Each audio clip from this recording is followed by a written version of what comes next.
Hello and welcome. मेरा नाम आकर्षण आदित्य है। पिछली वीडियो में हमने क्लैट एग्जामिनेशन के लीगल रीजनिंग पोर्शन के ऊपर एक प्राइमर किया था। आज की वीडियो लॉ ऑफ कॉन्ट्रैक्ट के ऊपर एक प्राइमर वीडियो बना रहे हैं जो बहुत ही quickly basic concepts of contract पे प्रकाश डालेगा।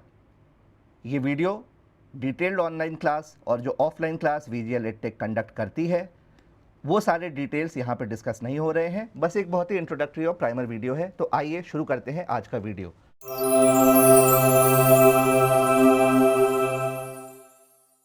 क्या है contract? By definition a contract is an agreement which is enforceable by law. Important words, agreement, enforceable by law. क्या मतलब होता है इन्फोर्सिबल बाय लॉ का? वो जिसको कोर्ट के द्वारा, लॉ के द्वारा इन्फोर्स कराया जा सके। अब अग्रीमेंट क्या होता है? कॉन्ट्रैक्ट जब हम बोलते हैं is an agreement, तो what is an agreement? Now an agreement is a consideration. अब क्वेश्चन आता है कि कंसिडरेशन क्या होता है? Now a consideration is a set of promises. Promises क्या होते हैं? Promises are accepted proposal. तो ये सारी चीज़ें हम डिटेल में जब क्लास करते हैं उसमें समझते हैं इन सारी चीज़ों को।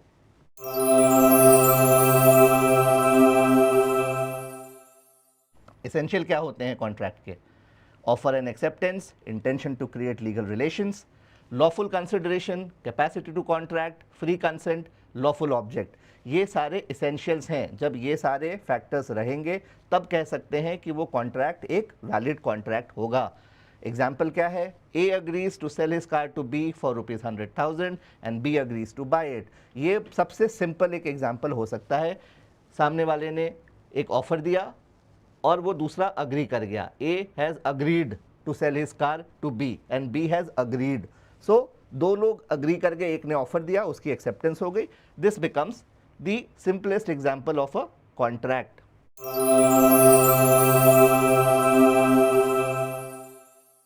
तो क्या था उसमें जो हमने डिस्कस किया? ऑफर और एक्सेप्टेंस है। क्या होता है offer? Offer is a proposal जो सामने वाले की तरफ से आता है। तो जो प्रपोजल देता है उसको कहते हैं प्रॉमिसर। और एक्सेप्टेंस उसकी अनकंडीशनल एसेंट, वो होता है प्रॉमिसी। किसी ने एक प्रपोजल दिया, सामने वाले ने उसको अनकंडीशनली अनक्वालिफाइड वे में एक्सेप्ट किया, तो that will become a valid contract. Example, B accepts A's offer two by the bike for 50,000 rupees. अब इसमें इंपॉर्टेंट पॉइंट्स क्या हैं? The offer must be clear, definite and communicated. Acceptance must be absolute and unqualified. तो जो offer है वो clarity में होना चाहिए, उसके टर्म्स वेग नहीं होने चाहिए, और उसका जो एक्सेप्टेंस है वो अनक्वालिफाइड और एब्सोल्यूट होना चाहिए। तभी उसको एक वैलिड ऑफर और वैलिड एक्सेप्टेंस माना जाएगा।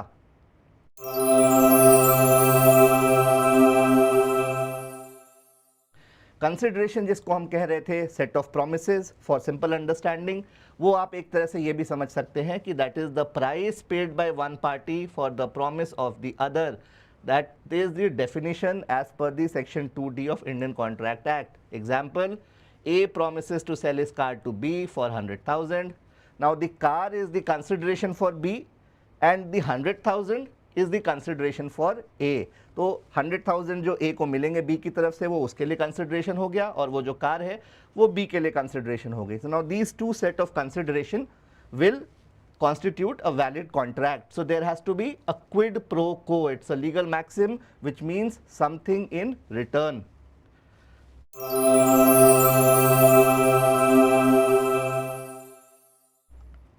नेक्स्ट टॉपिक जो है कैपेसिटी टू कॉन्ट्रैक्ट। अब कॉन्ट्रैक्ट में एंटर करने के लिए क्या हर कोई कॉन्ट्रैक्ट में एंटर कर सकता है? जी नहीं। There has to be a capacity. The parties must be capable of entering into a contract. उसमें क्या की पॉइंट्स हैं? Age of majority, sound mind and not disqualified by law. Now, as per the Indian Contract Act, the capacity, the age of majority is 18 years. So, both the parties have to be 18 years of age at least to enter into a valid contract independently. And then the persons who are entering into a contract, उनको sound mind का भी होना ज़रूरी है, और किसी भी तरह की डिसक्वालिफिकेशन नहीं होनी चाहिए लॉ के द्वारा, किसी भी कानून के द्वारा उनके ऊपर किसी भी तरह की बाधा नहीं होनी चाहिए कि such and such person by the order of law और any of the rules are disqualified. So these are the 3 essentials। अब इसका एग्जाम्पल जो एज ऑफ मेजॉरिटी की थी, जो मैंने बोला कि a minor person can not enter into a valid contract.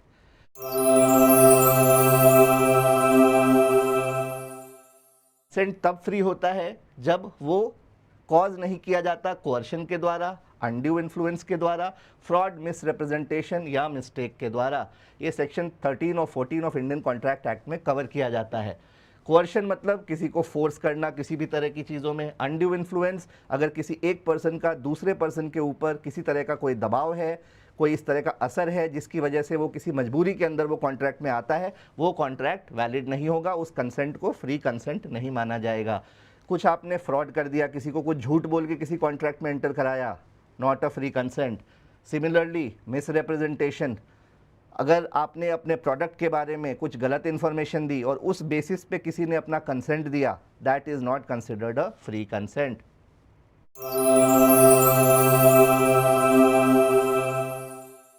उसके बाद जो हमने देखा था कि the legality of the object and consideration.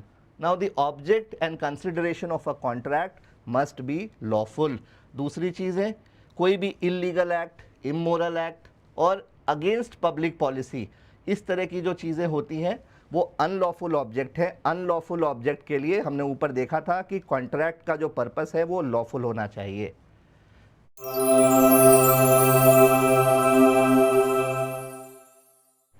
अगला टॉपिक है कि वॉइड और वॉइडेबल कॉन्ट्रैक्ट्स क्या होते हैं। ये एक टॉपिक निकल के आता है। जब हमने शुरू में ही कहा कि what is a contract is an agreement which is enforceable by law. Now what will you call those contracts which are not enforceable by law? So those contracts have been given a term of void contract. ठीक है, वो इस तरह के contract हैं जो कभी थे ही नहीं। void का मतलब void ab initio, वो शुरू से ही void है, नलिफाइड है, वो कॉन्ट्रैक्ट वैलिड कॉन्ट्रैक्ट नहीं है, because those are not enforceable by law. अब उसमें दूसरा भी एक एग्जाम्पल आता है कि there is a difference between void and voidable। जो void है वो तो void ab initio है, ठीक है, वो इन्फोर्सिबल बाय लॉ नहीं है। वॉइडेबल कॉन्ट्रैक्ट्स वो होते हैं which at the option of one of the parties that contract can be nullified. So that those contracts are the examples of voidable contracts.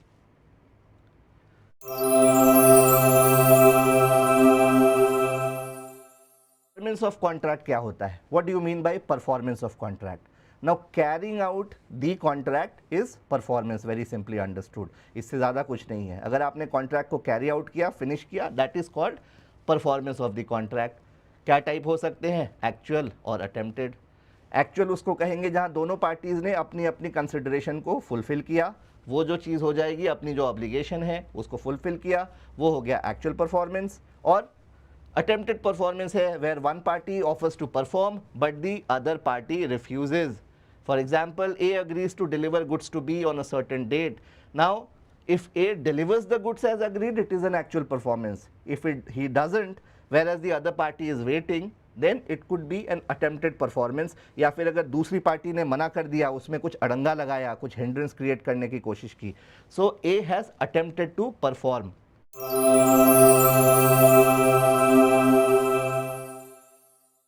कैसे होता है डिस्चार्ज एक कॉन्ट्रैक्ट का? कैसे वो कॉन्ट्रैक्ट कंप्लीटली फुलफिल हो जाता है, किन किन तरीकों से डिस्चार्ज हो सकता है? पहला, बाय परफॉर्मेंस। ठीक है, आपने अपनी ड्यूटी, जैसे हम कहते हैं ड्यूटी डिस्चार्ज कर ली। सो कॉन्ट्रैक्ट कैसे डिस्चार्ज होता है? पहला है by performance. If you have completely fulfilled the terms and conditions of the contract, if the contract is fulfilled, this is a discharge by performance. There is another type, by agreement also. Parties can mutually agree, आपस में हम अपने consent से भी agree कर सकते हैं, and we can consider that contract to be over between us, so that is also one way of discharge of that contract. Third situation could be by impossibility. There could be certain contracts which cannot be performed due to some or the other factor. उसमें एक चीज़ बोलते हैं जैसे vis major by act of God. अगर कोई ऐसी चीज़ हो गई, कभी आंधी आ गया, तूफान आ गया, आपको रास्ते में कोई चीज़ डिलीवर करने जानी है, now that contract cannot be performed, then it will be considered that it has ended by impossibility. The contract will be considered to be discharged. By lapse of time, अगर कोई कॉन्ट्रैक्ट है जिसका कुछ period है कि इस period के अंदर आपको ये सामान किसी शॉप के ऊपर डिलीवर करना है, अगर आपके टर्म्स ऑफ कॉन्ट्रैक्ट ये थे और वो समय लैप्स हो गया, तो दैट कॉन्ट्रैक्ट और that agreement will be considered to have been discharged. Last जो होता है वो बाय ब्रीच, अगर एक पार्टी ने वायलेट कर दिया टर्म्स ऑफ कॉन्ट्रैक्ट तो उस कॉन्ट्रैक्ट को भी डिस्चार्ज माना जाएगा।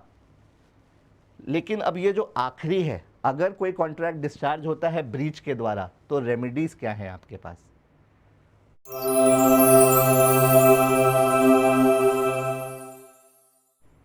रेमेडीज आपके पास 5 हो सकती हैं। आप डैमेजेस क्लेम कर सकते हैं, स्पेसिफिक परफॉर्मेंस मतलब कोर्ट ऑफ लॉ में जाके you can force the other party to perform that contract, you can ask for an injunction, you can ask for some kind of interim relief, or you can ask for some order to prevent a party from doing something. Quantum merit, जो कि जितने देर का काम हो गया, जितने amount का काम हो गया, उसके लिए आप पेमेंट अपनी मांग सकते हैं अगर किसी ने ब्रीच किया है तो।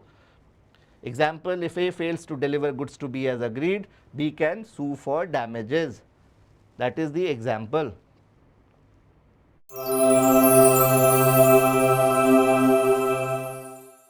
Now very quickly let us look into a question and a scenario. The question is, A offers to sell his house to B for rupees 50 lakhs. B accepts but adds that the payment will be made in installments. Now is there a contract? हमने शुरू में ये बताया था no, this is not a valid contract, this is a no contract at all. Why?